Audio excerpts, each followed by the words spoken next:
Aleluia. Boa noite, irmãos e irmãs, a paz do Senhor Jesus, amém? Quem está feliz aí, diga glória a Deus. É motivo de alegria a gente poder mais um domingo, a gente está aqui adorando o nome do Senhor. Tem sido dias intensos aqui no Janeiro Profético, Deus tem abençoado as nossas vidas, pastores têm vindo aqui, ministrado, né? E tem sido forte. Você tem sido abençoado nesse tempo? Diga glória a Deus. Amém, gente? Quero convidar você a abrir a palavra, tem alguns minutinhos aqui de uma palavra. Falei com a Natasha ali, pregar no Janeiro Profético é prova demais, gente. Só Deus, né? Abre a palavra, por favor, Êxodo capítulo de número 2, verso de número 1 até o 10. Êxodo capítulo 2, verso de 1 ao 10. Louvado seja Deus.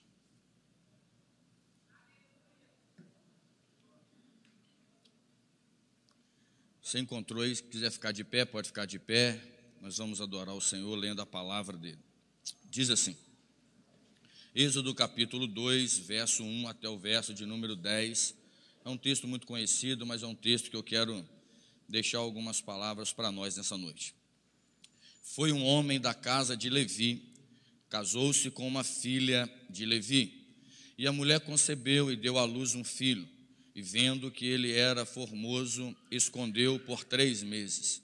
Não podendo, porém, mais escondê-lo, tomou uma arca de juncos e a revestiu com barro e betume, e pondo nela o menino, a pôs nos juncos à margem do rio. Sua irmã postou-se de longe para saber o que lhe havia de acontecer. E a filha de Faraó desceu a lavar-se no rio.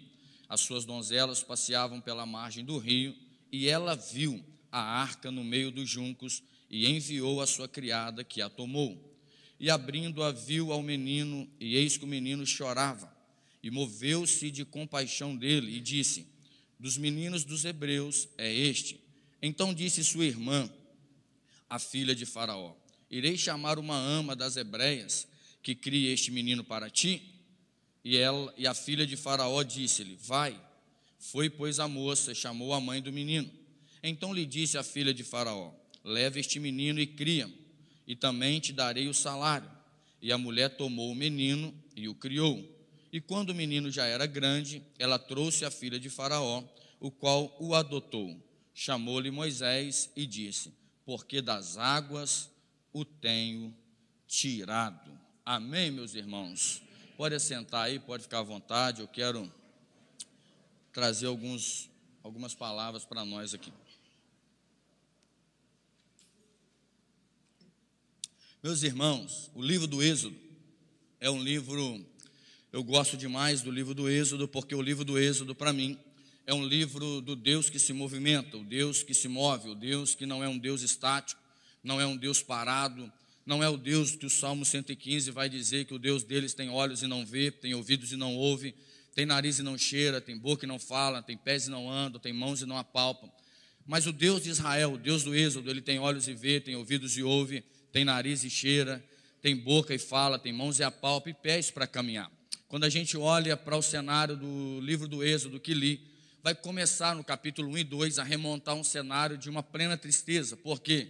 Porque na verdade o povo de Deus, o povo que tem uma promessa, o Deus de Abraão, o Deus de Isaac, o Deus de Jacó, eles não estão agora gozando da sua plena liberdade. Agora o povo de Israel não está gozando de uma plena liberdade em adorar o Senhor, em ouvir a voz do Senhor, em viver com aquilo que Deus havia liberado da promessa desde o livro de Gênesis. Não, quando a gente olha para o livro do Êxodo, capítulo 1 e 2, nós vamos perceber um Deus que permitiu que pela fraqueza do seu povo, pelo povo desviado daquilo que era o projeto original, ser cativo pela terra do Egito. E a Bíblia vai dizer, irmãos, que durante um tempo na terra do Egito, Israel cresceu e Israel prosperou. Por quê? Por causa de José. José foi um homem excelente na terra do Egito. José foi um homem cheio do Espírito do Senhor na terra do Egito. E a Bíblia diz que quando José estava naquele lugar, as expressões faladas de José era: Deus era com José. Deus estava com José. José foi dotado de tanta sabedoria na terra do Egito, que num tempo de escassez, que num tempo de falta de provisão, num tempo onde haveria uma fome, ele interpreta o sonho de Faraó, e a Bíblia vai dizer que a terra do Egito prospera através da vida de José. Mas a palavra diz que nesse cenário, onde o povo está grato, onde o rei do Egito, que é o Faraó, ele está sendo grato por todas as bênçãos, por todas as benevolências que Deus tem realizado ao Egito através da vida de José. Quando troca a dinastia, a Bíblia diz que o rei do Egito agora, ele não vai reconhecer a José, ele não vai ser grato a José, ele não vai ser grato aos filhos de Israel, e a palavra vai dizer que ele começa de tornar ele aumentar o jugo. A Bíblia diz que ele começa a colocar agora um fardo mais pesado do que já era o fardo que Israel estava vivendo. A Bíblia diz então que ele começa a cobrar mais impostos. A Bíblia começa a dizer que ele começa a colocar jugo pesado de trabalho, a ponto de Israel começar a ficar enfraquecido. Porém, por quê? O que gerou dentro do coração de Faraó que precisava aumentar o jugo? O que gerou dentro do coração de Faraó que precisava escravizar ainda mais, de uma maneira mais pesada, de uma maneira mais covarde ao povo de Israel? A palavra vai dizer que o rei do Egito está com medo, o rei do Egito está com um sentimento. E qual é o sentimento que permeia o coração de Faraó? É o povo de Israel crescer. A verdade é que o povo de Israel cativo na terra do Egito, ele está sendo oprimido. A verdade é que o povo de Israel na terra do Egito, ele está sendo afligido de uma forma covarde. Na verdade, essa forma tão covarde, ao invés de fazer o povo de Israel recuar, essa forma covarde do rei do Egito, ao invés de fazer Israel perder a fé, ao invés de fazer Israel ficar totalmente,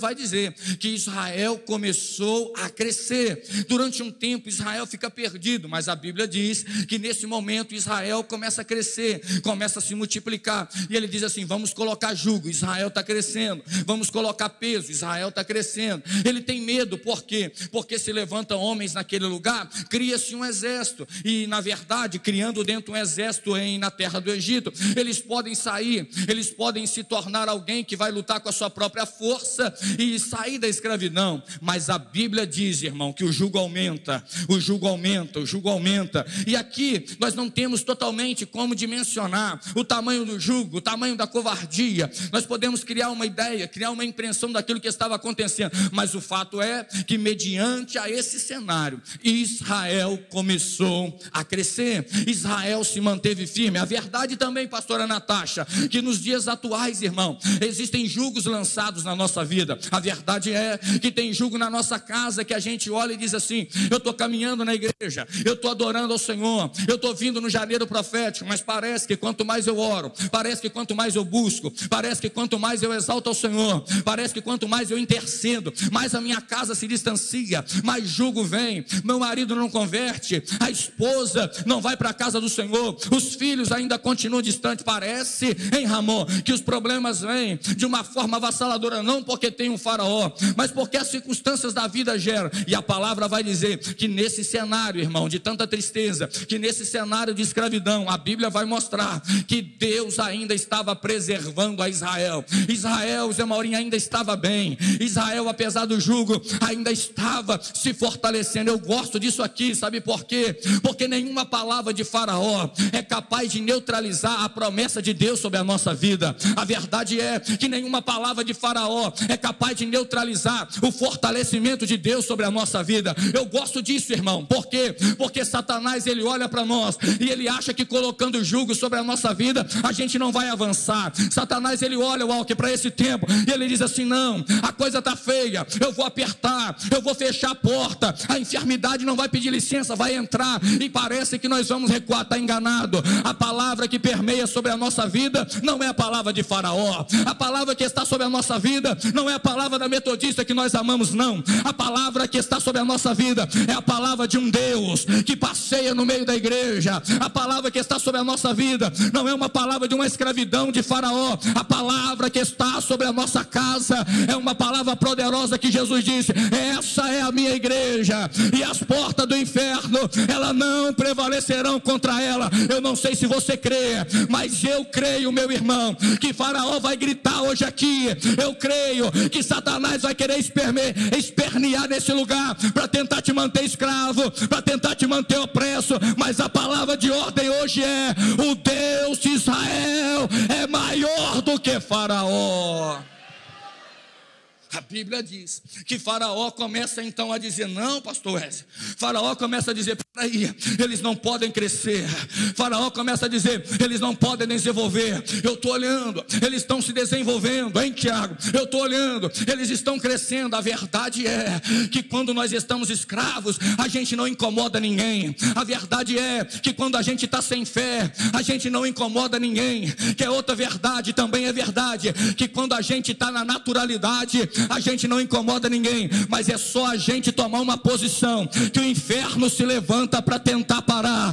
Mas enquanto a estratégia de Satanás é tentar parar, a estratégia de Deus é: você não vai parar, eu não vou parar. Eu não sei se você crê, mas você pode levantar sua mãozinha aí. Eu quero profetizar: o ano virou, 2024 está aí, mas o Faraó não tem a autoridade sobre a sua casa, sobre a sua vida. A palavra hoje é essa: pega que lá vai. A última palavra, Titonelli, ainda é de Deus. A última palavra, Metodista Central, ainda é de Deus. Ele não quer que vai, mas você vai romper. Ele não quer que cresce, mas você vai crescer. Ele não quer que avance, mas você vai avançar. Por quê? Porque Deus não nos deu um espírito de temor, mas te deu um espírito de ousadia.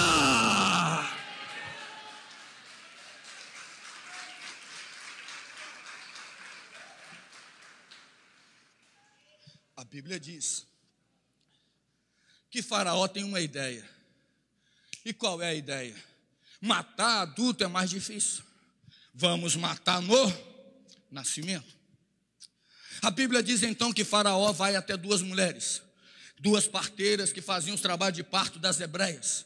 Uma é Sifrá e outra é Puá. A Bíblia diz que ela vai, Lucas, e fala o seguinte: olha, vocês vão precisar agora, eu peço que vocês, quando for nascer os filhos das hebreias, no nascimento você mate eles. Entenda bem.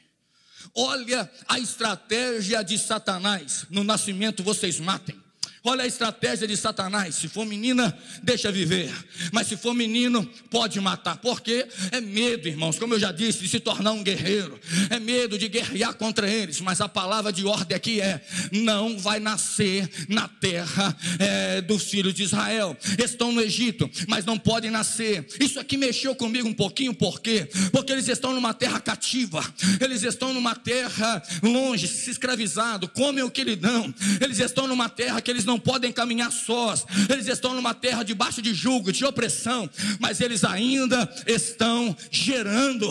Eles estão numa terra que eles não têm um controle, eles não têm um governo, eles não podem adorar o nome do Senhor no templo, porque não tem. Mas a Bíblia diz que eles estão gerando. Eu não sei se você vai pegar. Eles estão no ambiente fora da casa, eles estão debaixo de opressão, eles estão debaixo de jugo, eles estão sofrendo, mas eles estão gerando. Eles estão para trás, eles estão sendo oprimidos, eles estão pensando que Israel vai recuar, mas Israel está gerando. O que você está querendo dizer? Que todo ambiente contrário é o ambiente favorável para Deus fazer você gerar.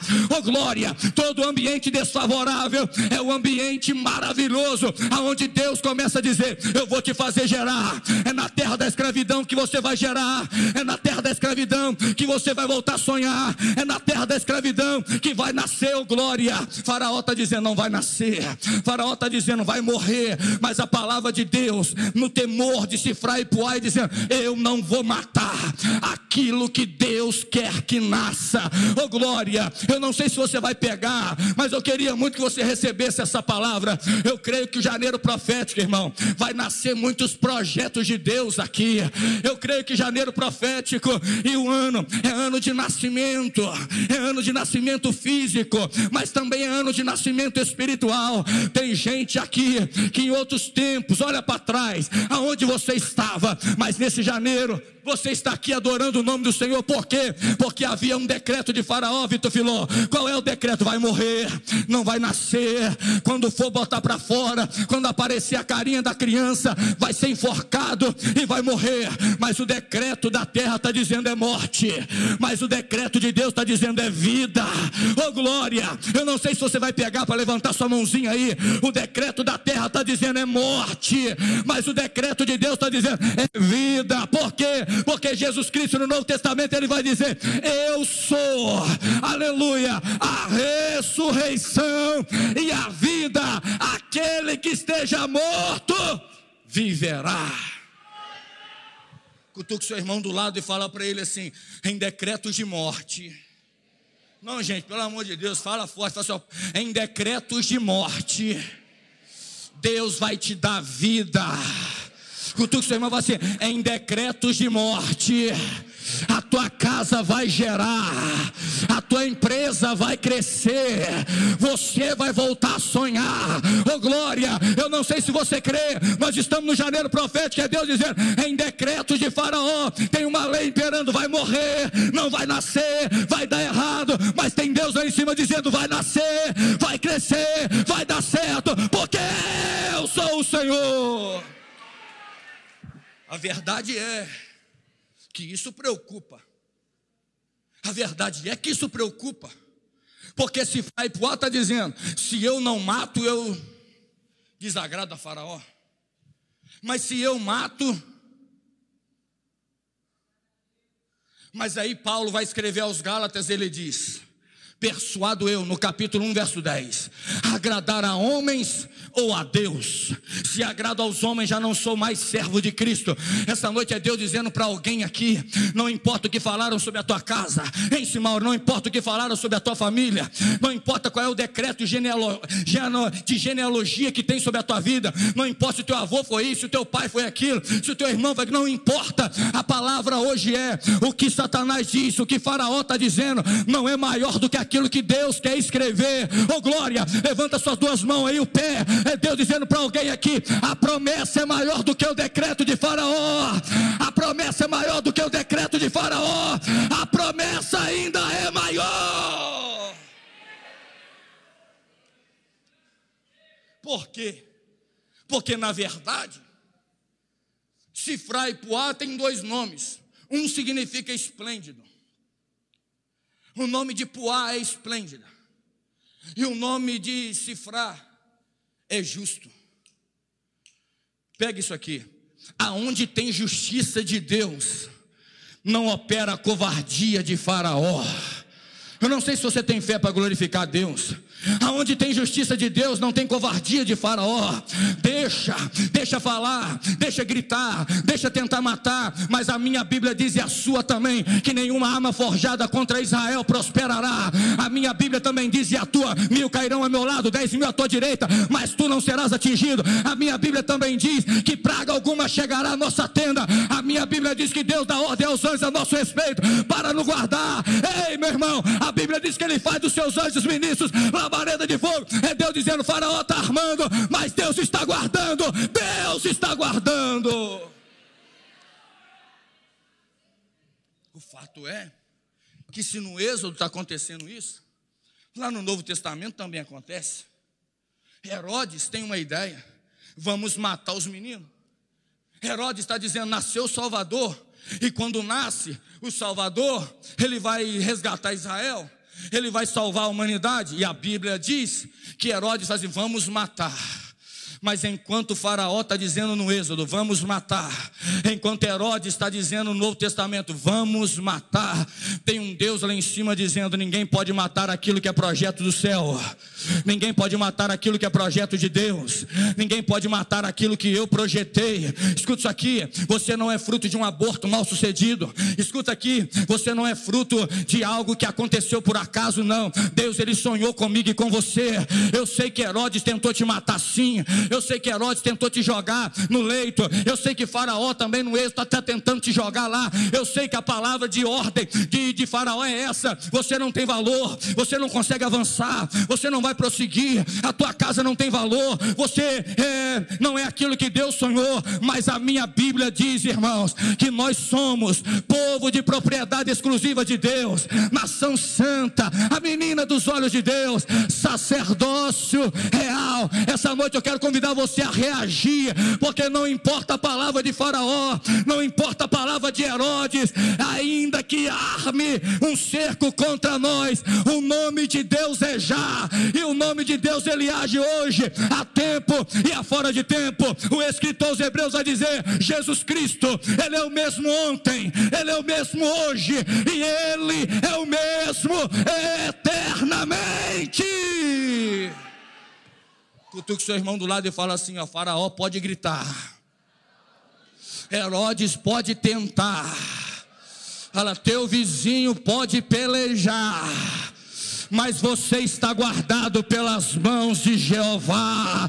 Você crê nisso? Você pode adorar. Você está guardado pelas mãos de Jeová.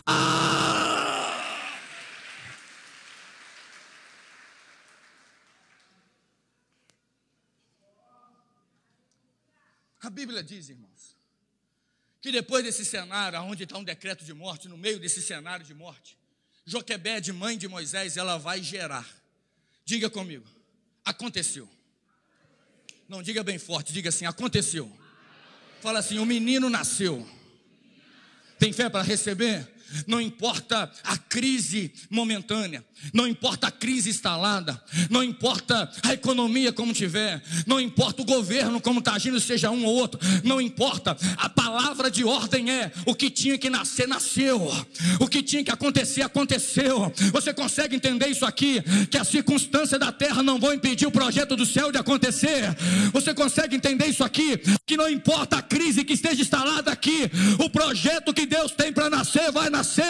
É Deus dizendo para alguém aqui: aquele projeto na tua casa Ele vai fazer nascer, aquele projeto na tua vida Ele vai fazer nascer, aquele projeto no teu ministério é Ele que vai fazer nascer. Pastor, por que nasceu? Porque projeto de Deus ninguém consegue segurar. Pastor, por que nasceu? Porque projeto de Deus ninguém consegue impedir e segurar apenas no ventre. Uma hora a bolsa vai romper, irmão. Oh glória, uma hora o líquido amniótico vai ter que sair. É Deus dizendo o seguinte: fica tranquilo, talvez nesse janeiro profético a tua bolsa espiritual vai romper. Talvez nesse janeiro profético a tua bolsa espiritual vai romper. Para quê? Para que coisas espirituais comecem a nascer. Eu creio. Eu creio num Deus que faz acontecer. Eu creio num Deus que pega agora Joquebede e faz Joquebede gerar. A Bíblia não diz, irmão, que Joquebede está orando pedindo um filho. A Bíblia não diz que Joquebede está dizendo: eu não vou ter o filho. Mas Rogerinho, vamos entender de forma lógica, um raciocínio muito natural. Quem é que fica feliz com uma gestação, com um decreto dizendo assim: vai morrer? Quem é que começa a gerar sem preocupação, pastora Natasha? Aonde há um decreto dizendo assim: vai morrer. Eu estou gerando, mas quando ele nascer, vai morrer. Eu estou gerando, mas quando ele nascer, as parteiras vão ter que enforcá-lo. Eu vou gerar. Então isso me faz entender que Joquebede está gerando, mas há uma apreensão. Isso me faz entender que Joquebede está gerando, mas há uma preocupação. Isso me faz entender que o menino está crescendo dentro da barriga de sua mãe, mas há uma preocupação. Por quê? Porque há um cenário à volta dizendo assim: vai morrer.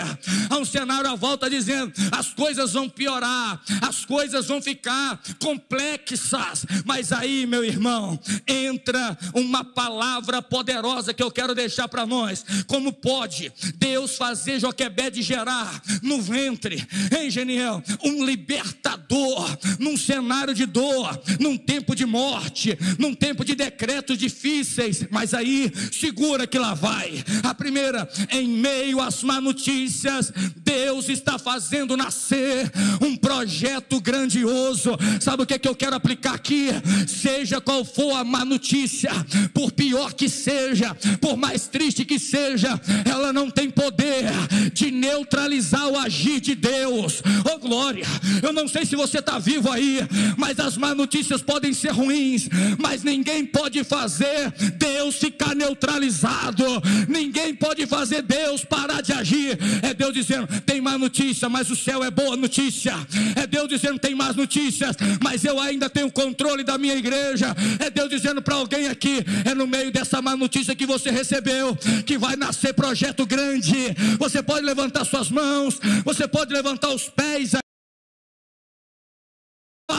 É Deus dizendo, você não vai ficar sem engravidar do Espírito. É Deus dizendo, projeto vai nascer, e aquilo que Deus faz nascer é grande.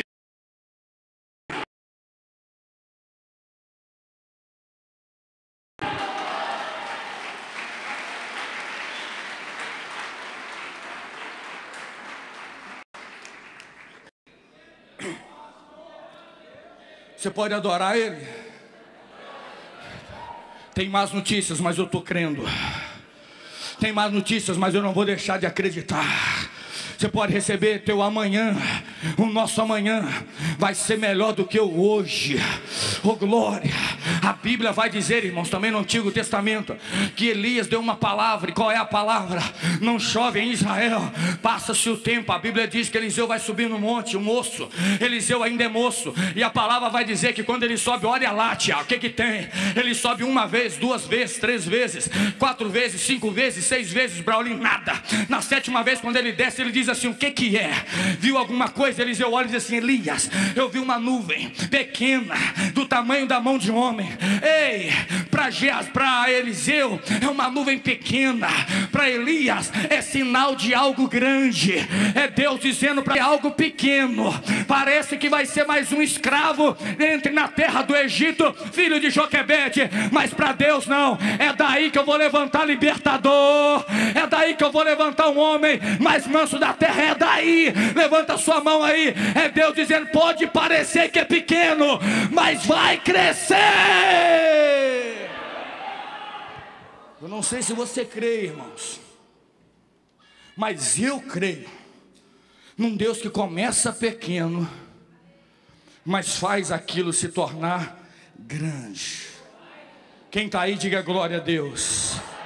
Cutuca o seu irmão do lado e fala assim, Faraó pode esperar. Fala com fé, você, Faraó pode esperar.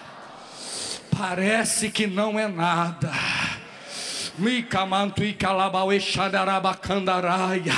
mas algo grande vai nascer. Eu creio nisso, meu irmão. Eu não creio que esse janeiro profético fica no janeiro profético. Eu não creio que cada culto aqui fica nas dependências dessa casa.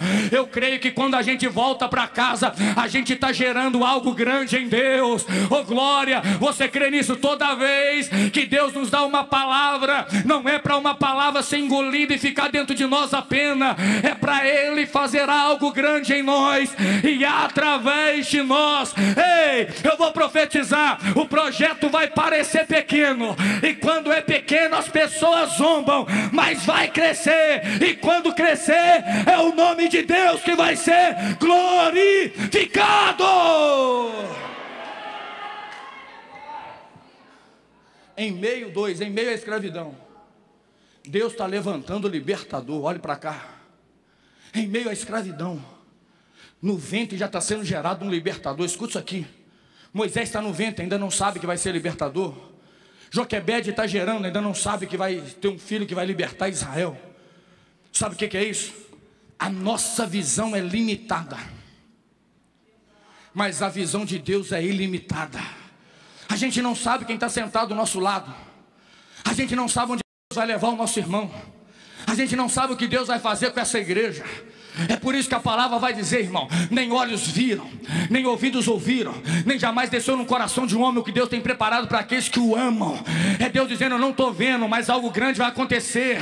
Eu não sei como vai ser, mas algo, Aline, vai ser gerado. Eu não sei como será, mas algo vai acontecer. Você crê nisso, irmão? Deus não te trouxe aqui à toa. Deus te trouxe aqui para que algo grande fosse gerado na tua casa. Vou melhorar. Deus nos trouxe aqui para que algo grande fosse gerado na nossa rua que a gente mora. Por quê? Porque nem olhos viram o que Deus pode fazer.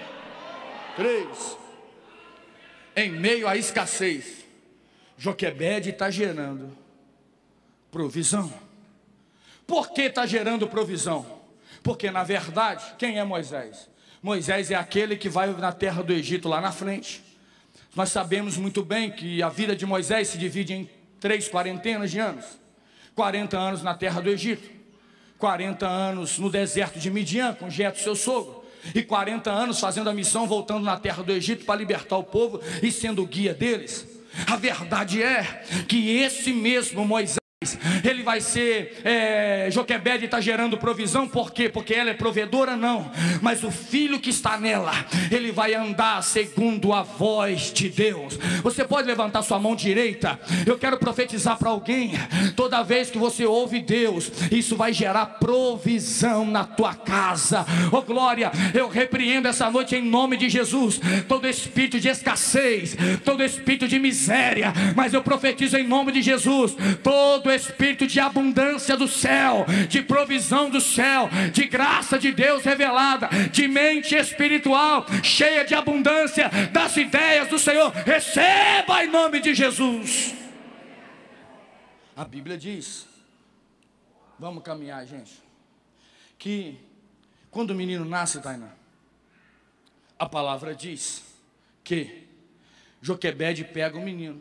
Tem um decreto, gente, não esqueça disso, tem que morrer. Mas pastora Natasha, a Bíblia diz que ela pega o menino e ela esconde por 3 meses. Só de forma didática, diga comigo: escondeu.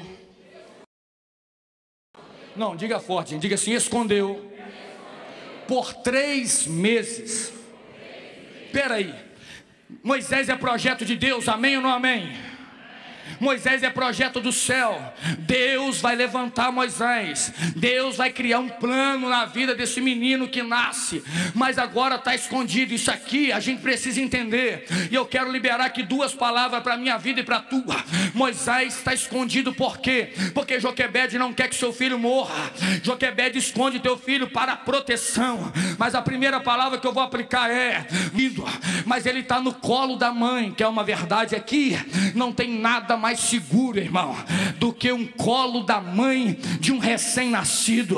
O recém-nascido no colo da mãe, ele acalma, ele sente acalento. E quando agora Joquebede protege Moisés 3 meses e coloca no colo dela, ela está dizendo: eu sei que Faraó quer matar, mas nesse lugar você está guardado, você está protegido. Outra, ela está escondido, Joquebede está escondendo Moisés, mas Moisés é projeto de Deus. Aqui eu tenho uma palavra para nós. Está escondido, ninguém está vendo, ninguém diz: espera aí, já recebeu a unção, já recebeu a palavra, vai ser libertador. Mas não, Larissa, a Bíblia diz que está escondido, irmãos, olhe para cá. Quando Moisés está escondido na casa de Joquebede, ainda criança, ele deixou de ser projeto de Deus, sim ou não? Sim ou não, gente? Deus deixou de levantar, de agir. Deus vai deixar de agir na vida de Moisés porque ele ficou escondido, sim ou não? Então a gente precisa entender, não é porque está escondido que Deus abandonou, não é porque está escondido que Deus largou de lado, não é porque não está no altar pregando que não tem unção de Deus, não é porque não está nos cartazes aí que não tem graça de Deus. Está escondido, mas Deus está usando. Tem um projeto traçado, está escondido, mas Deus é na vida deles. Ei, oxalá, quem dera, nesse janeiro profético, Deus, pastor Wesley, começa a levantar os escondidos dessa igreja. É Deus dizendo: eu vou levantar quem está escondido, eu vou levantar alguém para pregar, eu vou levantar alguém para cantar, eu vou levantar alguém. Por quê? Porque está escondido, mas está no projeto de Deus. Cutuca o seu irmão do lado e fala assim: Deus não usa. Não fala com fé, gente, porque vai doer. Fala assim: Deus não usa somente quem está no cartaz. Fala: Deus vai usar escondidos aqui. É Deus dizendo: Deus vai começar a usar quem está no banco. É Deus dizendo: Deus vai começar a usar quem está escondido. Deus vai começar a usar aquele que não prega, mas quando estiver na diaconia, dá um abraço, alguém vai sentir a presença dele, a presença do Senhor. Ei, levanta sua mãozinha aí e se prepare. Se você é alguém escondido por Joquebede, é Deus dizendo para você: eu não te abandonei, eu não te esqueci. Vai chegar a hora de eu te levantar. Oh, glória. Vai chegar a hora de Deus levantar, irmãos. E quando chegar a hora de Deus levantar, pega a palavra. Não adianta ninguém tentar parar aquilo que Deus quer levantar.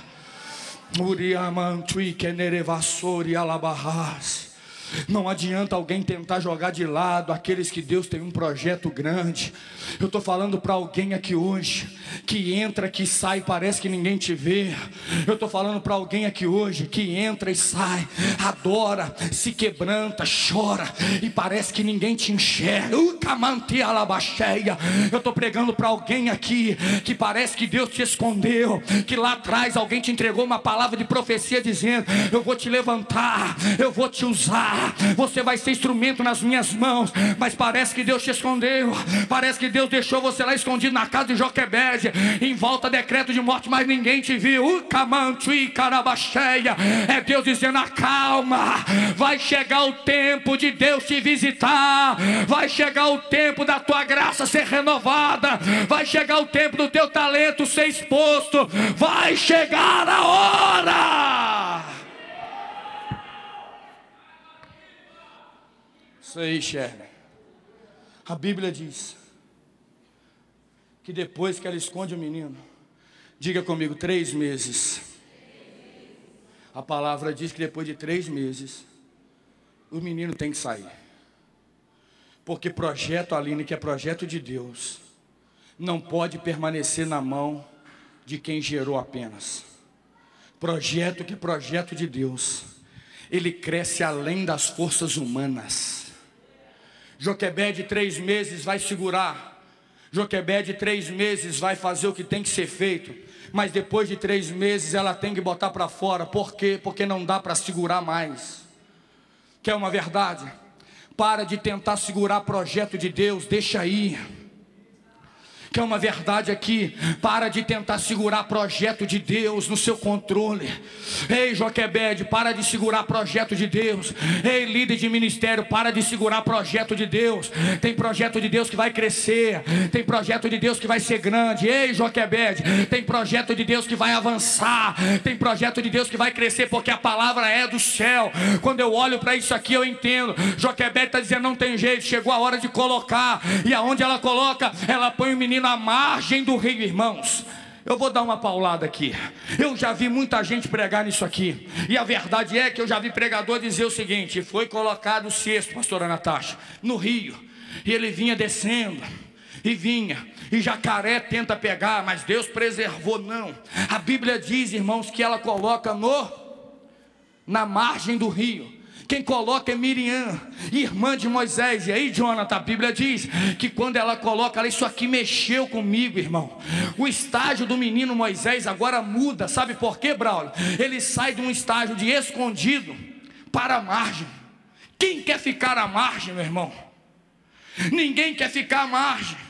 Ninguém quer ficar à margem no ministério de louvor. Ninguém quer ficar à margem das programações da igreja. Ninguém quer ficar à margem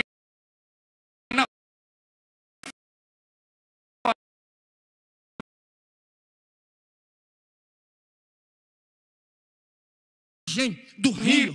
Isso aqui mexe comigo. Porto de alguém. Nós queremos ser amados. Nós queremos de alguém, mas ele sai do escondido para a margem rio. Isso aqui mexe comigo. Por quê? Porque na margem do rio, irmãos, ainda não é o projeto total de Deus se cumprir. Ele já saiu do esconderijo, já saiu da casa da mãe, mas agora ele vai para a margem. Eu tenho uma palavra para alguém aqui.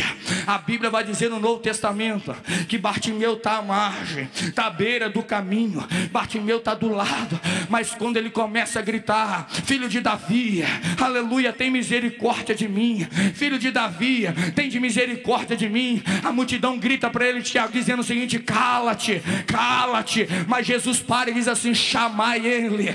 E ele levanta, deixa a capa e vai para o meio. É Deus dizendo para alguém: você já saiu do esconderijo, mas se tem alguém amado, você não vai viver rejeitada, você não vai ter que se esforçar para alguém amar você. É Deus dizendo: está à margem, mas eu vou te chamar. Aí, gente, a gente precisa entender. As parteiras não mataram, mas ele está à margem. As parteiras não tiraram a vida, mas o menino está à margem. Quem é que nunca ficou à margem de alguma coisa? Quem é que nunca quis, irmãos, participar de algo e foi tirado? Quem é que nunca quis participar de alguma coisa e por um motivo ou outro ficou à margem daquilo que poderia dizer? Toda vez que alguém está à margem, a ideia é: eu não faço parte desse projeto. Toda vez, Pedro, que alguém está à margem, está dizendo o seguinte: eu não faço parte disso. Toda vez que eu coloco alguém à margem, eu digo: esse lugar não é bom para você.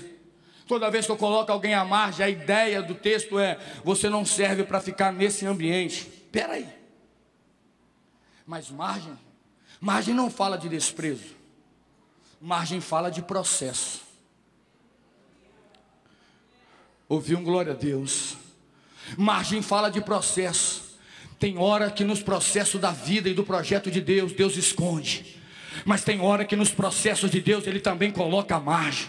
Por quê? Porque não é o tempo de Moisés que tem que prevalecer, não é o tempo de Joquebede, de Priscila que vai prevalecer, mas é o tempo do Senhor dos Exércitos. Glória a Deus. É Deus dizendo para alguém aqui: não é Deus que vai alinhar o teu tempo, mas somos nós que vamos nos alinhar ao tempo de Deus. Não é Deus que vai alinhar ao Cronos, mas é o Cronos que vai se alinhar ao Kairos de Deus. É Deus dizendo para alguém aqui: você está na margem, mas ainda é projeto de Deus. Está esquecido a margem, mas Deus ainda está te olhando.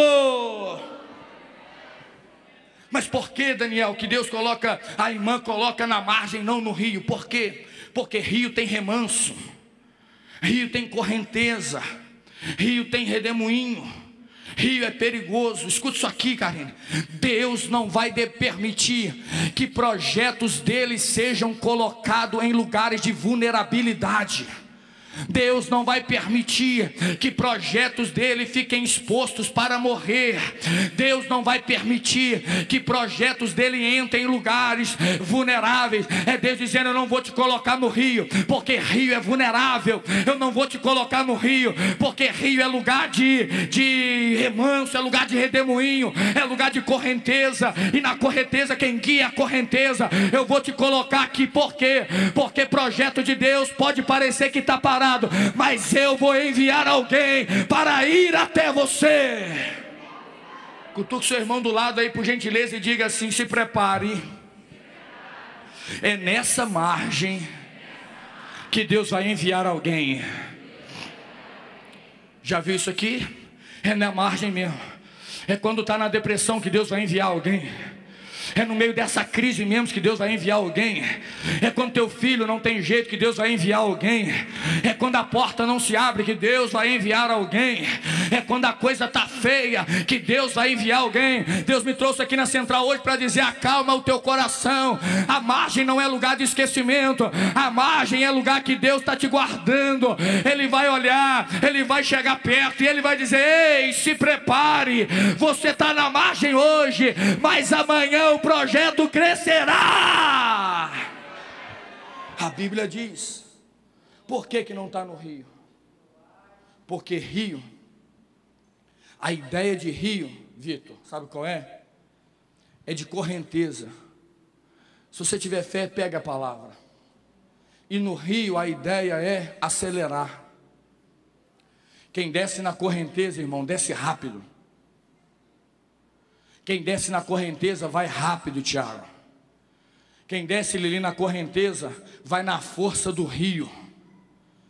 Mas quem está à margem está esperando na dependência de Deus. Ou você consegue pegar isso aqui? Quem está à margem está na dependência de Deus. Mas quem está no rio está na força da correnteza. Nenhuma provisão na força da correnteza vai prevalecer, mas toda espera na margem vai confiar na dependência do Espírito Santo. É Deus dizendo para alguém aqui: para de acelerar, para de querer pegar o rio, para de querer entrar na correnteza que não é de Deus. É Deus dizendo: espera na margem, porque na margem Deus vai enviar alguém para te socorrer. Na margem alguém vai te enxergar. Oh glória, parece que eu estou pregando para alguém aqui que está dizendo: por que está acontecendo isso? Parece que eu estou pregando para alguém que está dizendo: já não estou aguentando mais. Parece que eu estou pregando para alguém hoje aqui dizendo: parece que eu não consigo mais, eu vou parar, eu vou desistir. Eu queria uma correnteza no rio para ir mais rápido, para passar. Ei, é Deus dizendo: não, esse rio não é de Deus. Você não vai entrar no rio para acelerar, você vai ficar na margem. Mas na margem o projeto vai ser sustentado, na margem o projeto vai desenvolver, na margem Deus vai ter compromisso com você. Você pode levantar sua mão aí. Deus não te chamou hoje aqui, meu filho, para você entrar no rio e passar pelas etapas da vida que Deus ainda quer que você passe. Ele está dizendo: fica firme na margem, fica firme na margem, porque se você ficar firme na margem, o projeto dele vai acontecer. A Bíblia diz, o profeta Abacuque vai dizer: Senhor, o Senhor só me mostra contenda, briga, problema. E o que eu vou fazer, Senhor? A Bíblia diz no profeta Abacuque, que ele diz assim: eu vou me colocar na torre de vigia, sobre a fortaleza. Está ali, eu vou aguardar que resposta Deus me dará. Você pode levantar sua mão que eu vou profetizar hoje aqui. É Deus dizendo: não importa você querer entrar na correnteza, o que vai mudar o teu espírito, a tua vida, é o teu posicionamento neste ano. E é Deus dizendo: faça como o profeta Abacuque, se posicione na torre de vigia sobre a fortaleza. Porque se você se posicionar na torre de vigia sobre a fortaleza, Deus vai abrir os céus e Ele trará uma resposta favorável ao teu posicionamento. A palavra diz que enquanto Moisés está na margem, vou encerrar, enquanto Moisés está na margem, Miriam de um lado está olhando, e a filha de Faraó desce para banhar com as donzelas. Então nós temos dois olhares: um olhar de Miriam, um olhar de irmão, de proteção. Fala comigo: vai doer. Não, gente, está desanimado? Faça, vai doer, mas vai curar. Miriam coloca o menino na margem, mas a verdade é, Jean, que mesmo na margem, Miriam não tira o olho. Sabe por quê? Porque é irmã. Irmã que é irmã, irmão que é irmão, não abandona quando o projeto sai de dentro da casa. Irmão que é irmão, irmã que é irmã, não abandona quando o projeto fica na margem. Porque tem gente que só está com você no projeto quando o projeto está no outdoor. Tem gente que só está com a gente no projeto quando o projeto está exposto e crescendo. Mas a palavra vai dizer que Miriam está dizendo: eu botei ele lá, mas eu estou de olho. Oh glória, a minha oração é que Deus levante nesse lugar, é que Deus levante na nossa vida. Olhe para cá, alguém que nesse tempo, quando você fraquejar, quando você desanimar, quando você não tiver nos seus melhores dias, alguém olha e diz assim: está na margem, mas é meu irmão. Está na margem, mas eu estou com ele. Está na margem, mas eu estou com ele. Eu não vou abandonar. Eu não vou abandonar. Cutuca o seu irmão do lado e fala assim: o projeto de Deus. Não, meu irmão, grita aí bem alto: diga: seu projeto de Deus. Às vezes ele fica na margem, mas mesmo quando estiver na margem, não abandona, porque o projeto de Deus também tem o teu sangue. Levanta a tua mão aí. Tem projeto de Deus que tem teu sangue, e eu e você temos o sangue de Jesus. Você não masca. A gente acha que quando entra na margem eu abandono. A gente é uma geração que abandona quando está na margem, abandona quando não está pregando tão bem, abandona quando não está cantando tão bem, abandona quando sai da igreja. Mas a palavra está na margem, mas eu estou de olho. A palavra está na margem, mas eu ainda estou contigo. A palavra está na margem, mas eu não vou te abandonar. Você pode levantar sua mãozinha aí. Mesmo quando você entrar na margem, Deus vai levantar alguém para estar do teu lado. Oh, glória a Deus. Quando você estiver chorando, Deus vai levantar alguém para liberar uma palavra sobre a tua vida. Eu não sei se você crê. Mesmo quando você estiver fraco, Deus vai levantar alguém para te fortalecer.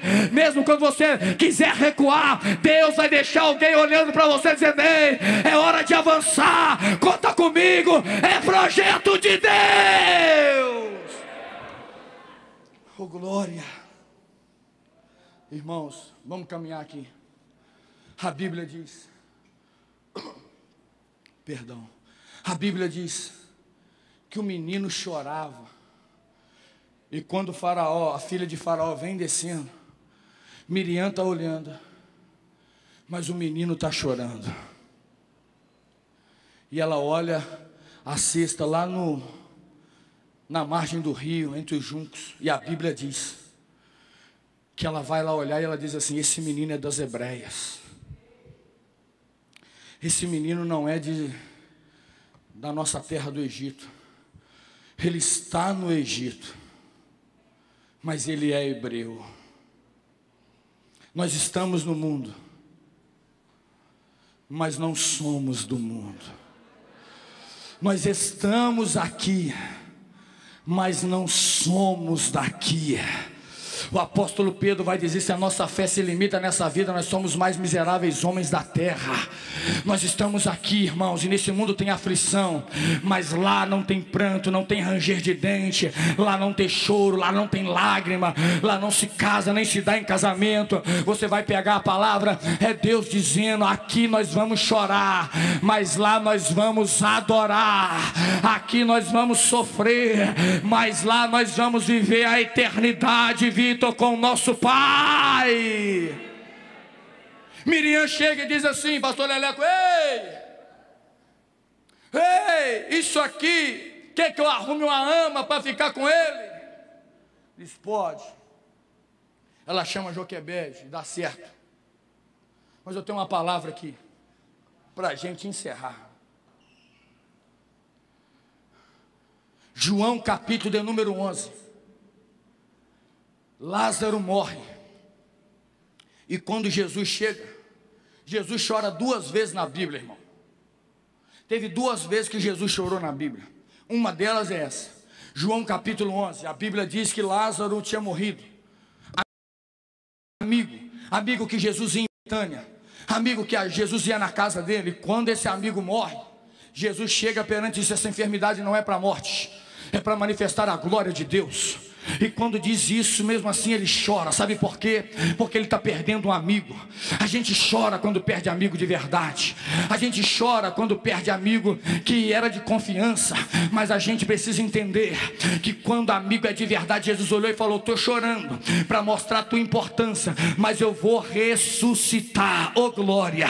Tem coisa na nossa vida que precisa morrer, mas tem coisa na nossa vida que precisa ressuscitar. Você pode levantar sua mão e já vai. É Deus dizendo: aquilo que precisa ser ressuscitado não vai ficar morto. Aquilo que precisa ser ressuscitado não vai ficar no túmulo. Porque a palavra hoje nessa hora é: tirai a pedra. E grita: Lázaro, sai para lá fora. E aquele que era defunto saiu. É Deus dizendo para alguém: eu chorei, mas quando ressuscitou, eu me alegrei. Pega a palavra. Jesus também vai chorar. Em Lucas capítulo 19, verso 41, a Bíblia diz que Jesus olha para Jerusalém e diz assim: Jerusalém, você não sabe o que está vindo na sua vida. Jerusalém, você não sabe que vai ser sitiada, você não sabe que vai ser totalmente derribada. Então a Bíblia vai dizer que Jesus olha para isso e Jesus chora. Sabe por quê? Porque nós não temos dimensão do que vai acontecer. A gente não tem dimensão das coisas que vão acontecer, irmão.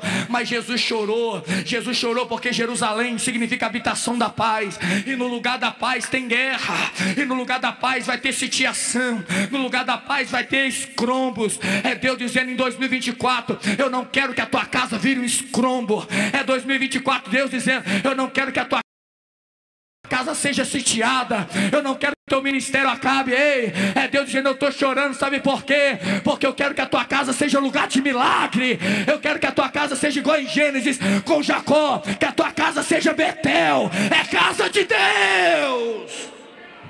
Cutuque seu irmão do lado e fala assim: ó, se prepare. Não importa como foi o ano passado, mas esse ano a tua casa é casa de Deus, é empresa de Deus.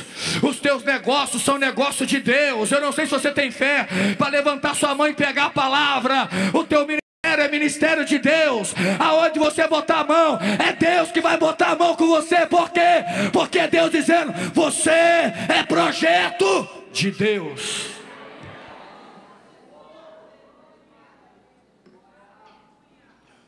A Bíblia diz, Lucas capítulo 7, que o filho da viúva está morto.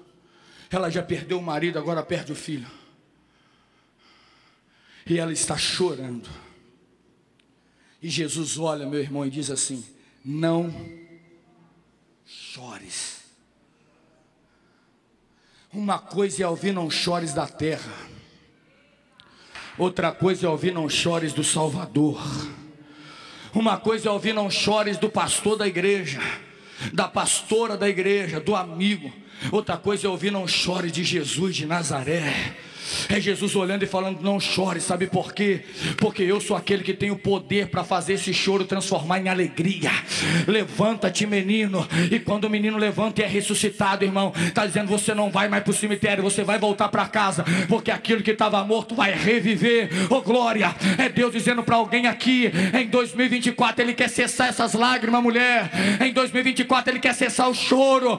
Ei, se alegre. O tempo de cantar chega. O inverno passou, as andorinhas já estão cantando, os pardais já estão voando. Sabe o que é Deus dizendo? Ei, é tempo de verão, se alegre. Por quê? Porque tem uma promessa sobre essa igreja: vai colher aquilo que Deus tem preparado. A Bíblia diz, gente, vou encerrar aqui. A Bíblia diz que o menino chorava. Pastor Leleco, o Espírito Santo falou duas coisas comigo aqui, que eu vou encerrar aqui, depois a gente continua aqui. Duas coisas o Espírito Santo falou comigo quando o menino chorava. Manu, o menino é entregue na mãe novamente. Por que é que o menino chorava? Criança recém-nascida, geralmente, tem os profissionais aí, podem dizer, geralmente, só chora por dois motivos. Quem é papai aí, mamãe? Fome e cólica, que é dor. Mas enquanto eu estava aqui sexta-feira, quando o pastor Leleco pregava, nós estávamos aqui no mover do Espírito, o Espírito Santo falou: do mesmo jeito que uma criança só chora por fome e por dor, não tem outra forma de crescimento. Só se cresce porque se alimenta. Quem não se alimenta, irmão, definha. Tem gente querendo viver coisa grande em Deus, mas não se alimenta. Tem gente querendo viver coisa grande em Deus, mas não come daquilo que Deus quer dar. Tem gente querendo viver coisa grande em Deus, mas não se alimenta daquilo que é de Deus. A Bíblia diz, irmãos, que a palavra é a nossa única fonte de fé e prática. É a palavra, é como Deus falou para Ezequiel: come do rolo que eu te dou. Quanto mais se come da palavra, mais se alimenta. Quanto mais se alimenta, mais se cresce. Oh glória, quanto mais tem a palavra, a Bíblia diz no Salmo 119: a tua palavra escondi no meu coração para eu não pecar contra ti. É a palavra que nos tira do pecado, é a palavra que nos limpa, é a palavra que nos molda. A palavra é lâmpada para os pés, é luz para o caminho. Em Oséias, o povo está sendo destruído porque faltou conhecimento pela palavra. Essa noite é Deus dizendo: você vai voltar para o colo da mãe. Por quê? Porque lá vai ter alimento para você crescer. Cutuca o seu irmão do lado aí, fala para ele aí, ó: você vai crescer. Não é porque alguém está pregando, é porque você vai se alimentar. Escute isso aqui: você vai se alimentar. Oh glória, alguém vai prover alimento, mas você vai se alimentar. Levanta sua mão aí que eu vou profetizar em nome de Jesus. Esse ano Deus vai te dar força para você se alimentar, e essa comida vai te fazer crescer. Oh glória. Mas eu encerro dizendo: também se cresce pela dor. Pastora Rosângela sempre diz: crescer dói. Porque todo crescimento, irmãos, a gente precisa entender que lição tirar daquela dor. O menino está chorando, mas ele não sabe ainda que ele está crescendo. O menino está chorando, mas ele não sabe ainda que ele está se alimentando, e aquele alimento está fazendo ele crescer. O menino está gritando talvez de dor, de cólica, ele não sabe, mas ele precisa entender que aquela dor está gerando nele um crescimento. Tem dia, irmãos, hein Larissa, que a gente chora, tem dia que a gente quer chutar o balde, tem dia que a gente quer parar, tem dia que a gente não quer cantar, tem dia que a gente não quer pregar, tem dia que a gente vem para o culto e não quer nem levantar as mãos para adorar. Mas é nesse dia que talvez a gente está mais precisando de uma oração, é que Deus levanta a gente para orar por alguém. É quando a gente está precisando ficar quietinho ali no canto, é que Deus permite alguém chegar perto da gente e falar: nossa, foi uma bênção, Deus te usou para mim. Ei, é Deus dizendo: não importa a dor que você esteja, essa dor não é para te matar, meu filho, essa dor não é para te destruir, minha filha, essa dor é para dizer: você está crescendo. Você pode ficar de pé. Essa dor, ela está sinalizando. A dor de alguém está dizendo: ei, é morte. A dor do menino está dizendo: vai crescer. Eu não sei se você está aqui só para se alimentar. Eu também não sei se você está aqui por causa das dores que tem gerado na tua vida.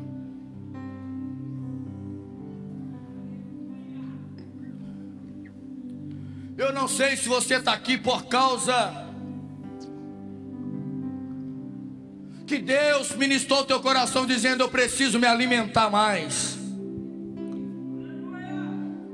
Porque uma verdade é essa: quanto mais cresce, mais precisa de alimento. A verdade é: quanto mais cresce, mais precisa se alimentar. Ninguém chegou num nível de crescimento tão alto que não precisa se alimentar mais. E quando deixa de se alimentar o suficiente, aí Deus trabalha no crescimento da dor. Porque não tem nada mais didático para nos ensinar do que a dor. A dor gera sofrimento, mas o sofrimento gera crescimento. E é Deus dizendo para alguém aqui: eu não quero que você cresça apenas pela dor, eu quero que você cresça por alimentação. Eu quero que você abra os teus ouvidos para ouvir a minha voz e crescer. Eu quero que você sinta a minha presença, não como Deus morto, mas como Deus vivo. Eu quero que você, quando adorar, adore em espírito e em verdade, e sinta a minha graça te renovando, a minha graça te visitando. Eu não quero, meu filho e minha filha, que você cresça somente pela dor, mas eu quero que a cada alimento que você ingere, você cresça de uma forma extraordinária. Verso de número 10. O menino ficou grande. Na casa da mãe ele mamou. Na casa da mãe ele comeu papinha. Na casa da mãe ele comeu a comidinha que tinha que comer. Daqui a pouco ingeriu comida sólida. Daqui a pouco cresceu mais. Daqui a pouco aquele mocotó. Daqui a pouco aquela feijoada. Daqui a pouco um dia ou outro aquele x-tudo com bastante bacon. Mas de repente, o texto diz: ele ficou grande. No meio desse jejum, x-tudo, hein? Oh glória. É Deus dizendo: fica tranquilo. Se você quiser se alimentar, eu vou prover comida.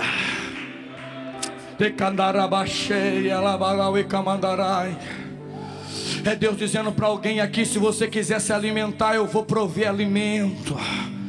É Deus dizendo essa noite: nessa casa não vai faltar alimento sólido. Nessa casa não vai faltar palavra. Nessa casa não vai faltar profético. Nessa casa não vai faltar mover do Espírito. A palavra hoje é: você quer se alimentar, amém ou não amém? Você quer comer aquilo que Deus tem para nós, amém ou não amém? Então, se você quiser comer, se prepare, porque esse janeiro profético você vai crescer. Você pode levantar suas